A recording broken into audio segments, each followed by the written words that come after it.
Ko'pincha bir ish qilayotganimizda odamlar kelib aql o'rgatishni boshlaydi. Bunday qil, bunday qil va hokazo.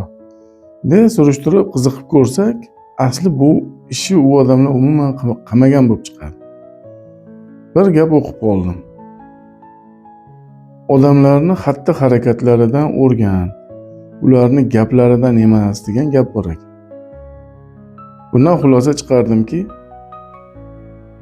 gapirganga "Xo'p aka, xo'p opa" deylarkanu, o'zingiz bilganingizdan qolmasdan aynan o'sha ishni qilgan odamni harakatlarini kuzatib, ana o'shandan o'rganar ekanmiz.